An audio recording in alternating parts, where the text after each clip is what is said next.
النهاردة هنعمل مع بعض صينية كنافة بالقشطة زي محلات الحلواني بالظبط وأحلى كمان. هنضيف لطبقة القشطة بتاعتها كده شوية مكونات بسيطة جدا تخلي طعمها حلو وهتفرق معاكم جدا في طعم الكنافة. بصراحة دي أحلى وألذ صينية كنافة بالقشطة ممكن تعملوها، طعمها حلو كده وطبقة الكريمة بتاعتها أو طبقة القشطة بتدوب ذوبان. وهوريكم كمان ازاي تعملوا شربات الحلويات التقيل من غير ما يسكر معاكم خالص ويطلع كده بقوام مظبوط. مش هطول عليكم كتير، بس قبل ما نبدأ فيديو النهاردة لو أول مرة تشوفوني ما تنسوش تشتركوا في القناة وتحطوا لايك للفيديو. تعالوا على طول نشوف الطريقة والمقادير.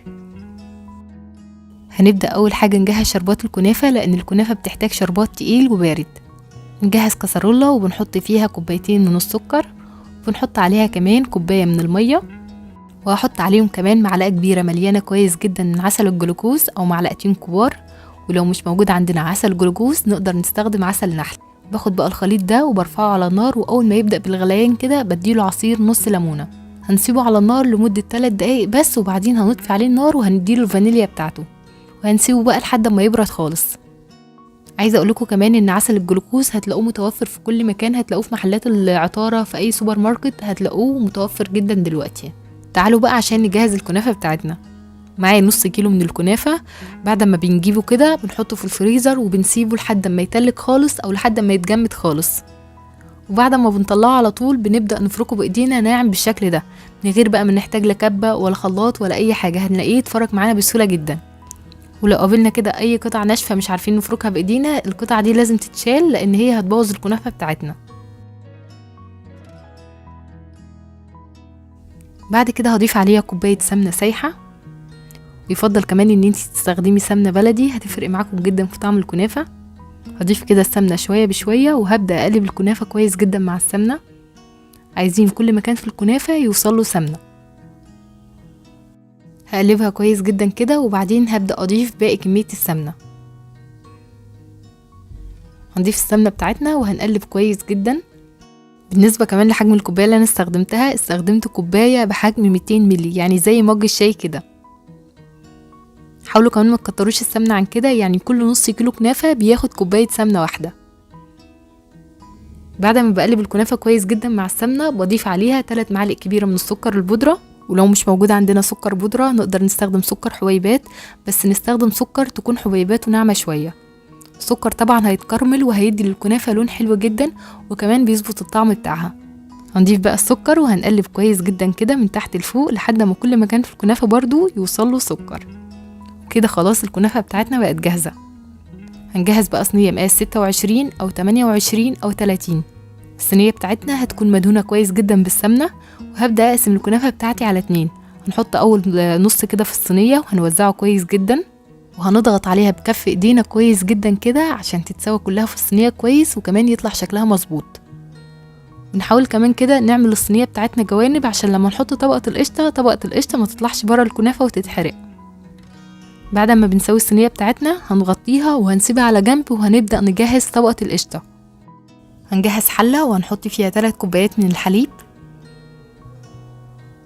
وهنحط عليها 3 معالق كبيره من السكر، وهنحط عليهم كمان معلقتين كبار من الدقيق، و3 معالق كبيره من النشا.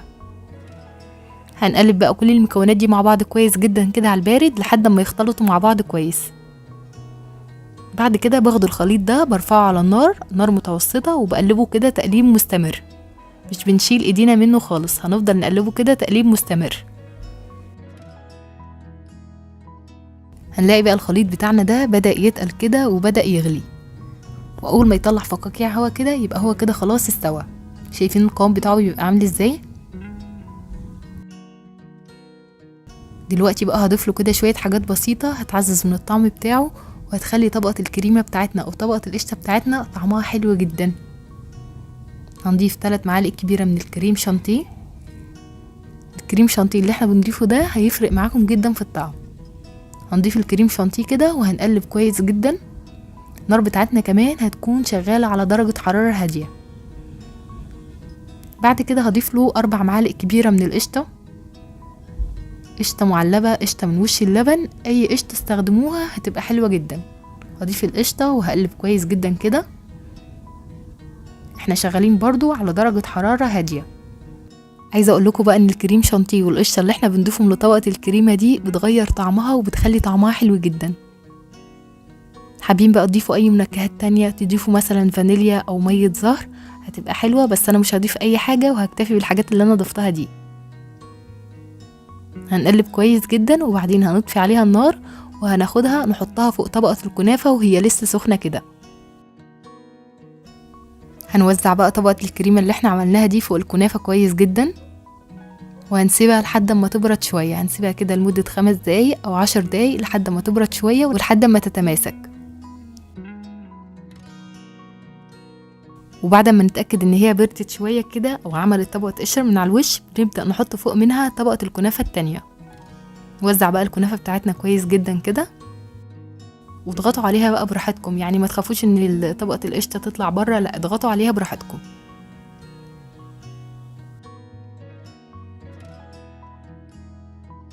دلوقتي هسوي الكنافة كويس جدا، وبعد ما بخلص باخدها بدخلها فرن سخن على درجة حرارة 200. الفرن بتاعنا هيكون شغال من تحت بس. الكنافة هتاخد في الفرن من 25 ل 30 دقيقة، وهنلاقي الجوانب بتاعتها كده بدأت تاخد لون ذهبي. اول ما نلاقي الجوانب بتاعتها كده اخدت لون ذهبي يبقى هي كده خلاص استوت من تحت. هنطفي عليها من تحت وهنولع عليها الشواية عشان تاخد لون ذهبي من فوق. وزي ما قلت كده هي بتاخد من 25 ل 30 دقيقة على درجة حرارة 200، وبنحطها كمان في الرف الوسطاني. واول ما بنطلع الكنافة بتاعتنا من الفرن كده بنسقيها بالشربات التقيل البارد. شايفين قوام الشربات اللي احنا عملناه مع بعض في اول الفيديو؟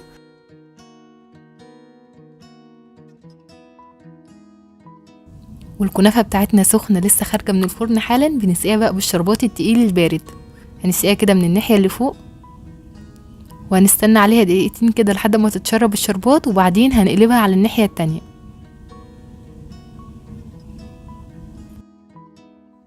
وبعد ما بنقلبها على الناحية التانية كده بنوزع عليها برضو شوية شربات كده. كمية الشربات بقى تحكموا فيها براحتكم، يعني حابين تقللوا كمية الشربات تزودوها، بتبقى حاجة حسب ذوقكم انتوا. هنسيبها بقى لحد ما تهدى شوية وبعدين نبدأ نقطعها.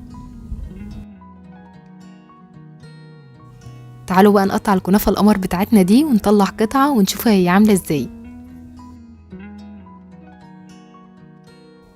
بصوا بقى شكلها حلو قد ايه. عايزه اقول لكم ان هي طعمها حلو جدا. الاضافات اللي احنا بنضيفها لطبقه القشطه بتغير طعمها وبتخلي طعمها حلو جدا، وبتاخدها كده لحته تانية خالص. كنافه طريه كده وفيها سنه قرمشه من بره، وطبقه القشطه بتدوب في البق، وحاجه كده في منتهى الجمال.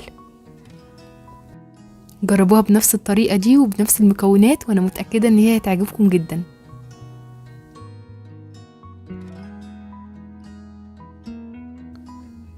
هسيب لكم كل مكونات وصفة النهاردة مكتوبة في صندوق الوصف تحت الفيديو. وبس أنا كده خلصت فيديو النهاردة. بتمنى الفيديو يكون عجبكم واستفدتوا منه. لو انتوا أول مرة بتشوفوني ما تنسوش تشتركوا في القناة وتحطوا لايك للفيديو، واشوفكم على خير إن شاء الله في فيديو جديد. مع السلامة.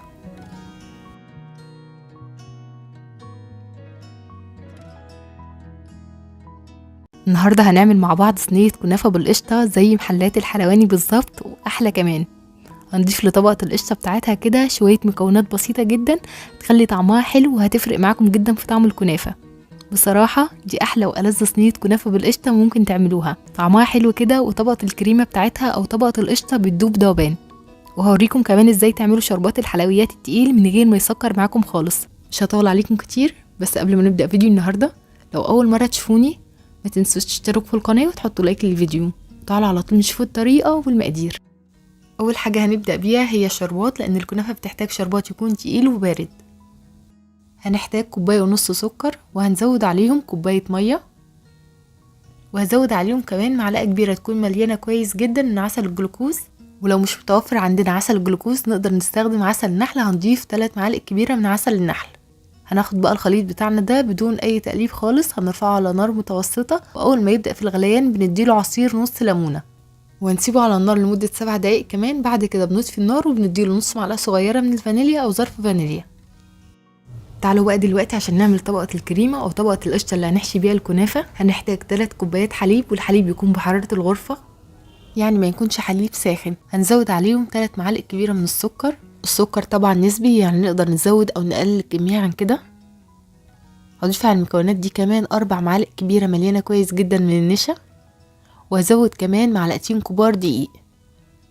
اخر حاجة هضيف ظرف فانيليا او نص معلقة صغيرة من الفانيليا. نقدر كمان نستبدل الفانيليا بماء زهر او ماء ورد. هنقلب بقى المكونات كويس جدا كده على البارد قبل ما نرفعهم على النار، لحد ما نتأكد ان المكونات كلها اختلطت كويس مع الحليب. بعد كده برفعهم على نار متوسطة مع التقليب المستمر. هنفضل نقلب فيهم كده تقليب مستمر، مش هنشيل ايدينا منهم خالص. نقلب لحد ما الخليط بتاعنا ده يبدأ في الغليان او يبدأ يعمل معانا الفقاقيع اللي انتوا شايفينها دي. اول ما يبدأ يطلع فقاقيع كده يبقى هو كده خلاص استوى، بنطفي عليه النار. هنضيف له بقى دلوقتي شوية مكونات بسيطة هتخلي طعمه حلو قوي. هنضيف 3 معالق كبيرة من الكريم شانتيه. هنضيف الكريم شانتيه ونقلب كويس جدا.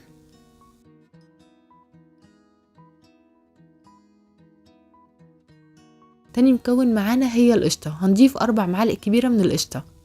نقدر بقى نستخدم اي قشطة موجود عندنا، قشطة معلبة، قشطة من وش اللبن، كله هينفع. هنضيف القشطة ونقلب كويس جدا، وكده خلاص احنا جهزنا طبقة الكريمة اللي هنحشي بيها الكنافة. تنفع كمان تستخدموها في اي حلويات تانية. عايزه اقول لكم بقى ان هي طعمها حلو قوي بسبب الاضافات اللي احنا ضفناها. لازم بعد ما نخلص نغطيها بكيس بلاستيك او بلاستيك راب عشان ما تعملش طبقه قشره من على الوش. هنسيبها بقى على جنب، وتعالوا نعمل مع بعض الكنافه. هنحتاج نص كيلو كنافه، هنحطه في الفريزر وهنسيبه لحد ما يتجمد خالص. بعد كده بنخرجه من الفريزر وهنبدا نفركه بايدينا ناعم جدا بالشكل ده.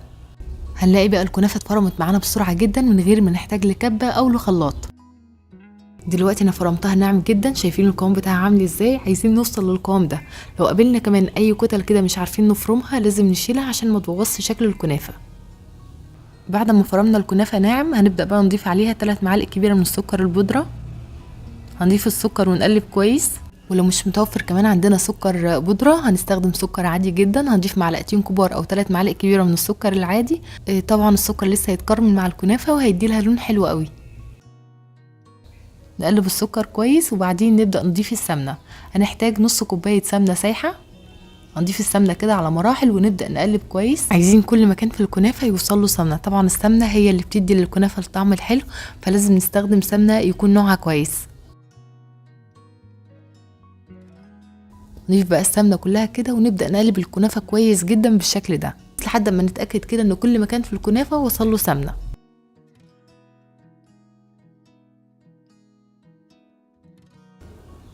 هنجهز بقى صينيه مقاس 28 ندهنها كويس جدا بالسمنه وهنبدا نحط فيها الكنافه.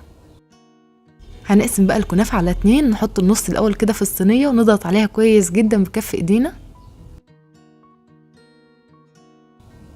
نوزع كده الكنافه في الصينيه كويس ونضغط عليها بايدينا.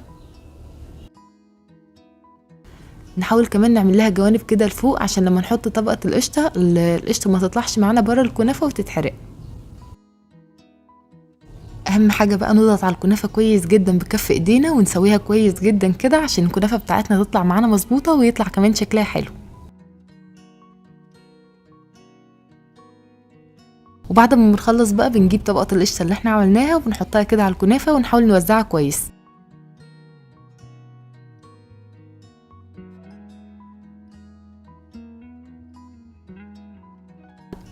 بعد ما وزعنا القشطه كويس على الكنافه هنبدا بقى نحط كميه الكنافه الباقيه ونوزعها كويس جدا. نحاول بقى نظبط الكنافه ونضغط عليها بالراحه كده عشان تطلع معانا مظبوطه ويطلع شكلها حلو. ده شكلها كده بعد ما خلصتها خالص. بالنسبه للتسويه هندخلها فرن سخن على درجه حراره 200. الفرن يكون شغال من تحت بس. اول ما الجوانب تبدا تاخد لون ذهبي بنطفي عليها من تحت ونولع عليها الشوايه عشان تاخد لون ذهبي من فوق. هتاخد تقريبا نص ساعه هنلاقيها استوت. اول ما بنخرجها كده من الفرن وهي لسه سخنه هنسقيها بقى بالشربات التقيل البارد. هنسقيها كده من الناحيه اللي فوق وبعدين نقلبها على الناحيه التانية ونبدا نوزع عليها باقي كميه الشربات.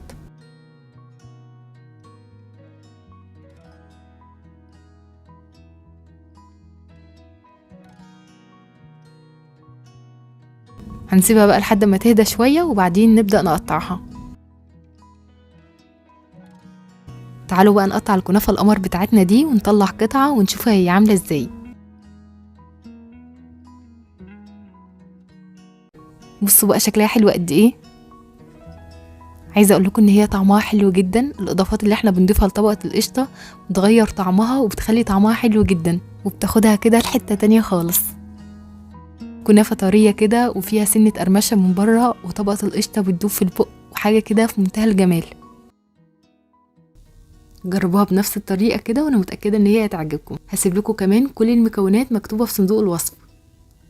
وبس انا كده خلصت فيديو النهارده، بتمنى الفيديو يكون عجبكم واستفدتوا منه. ولو اول مره تشوفوني ما تنسوش تشتركوا في القناه وتحطوا لايك للفيديو، واشوفكم على خير ان شاء الله في فيديو جديد. مع السلامه.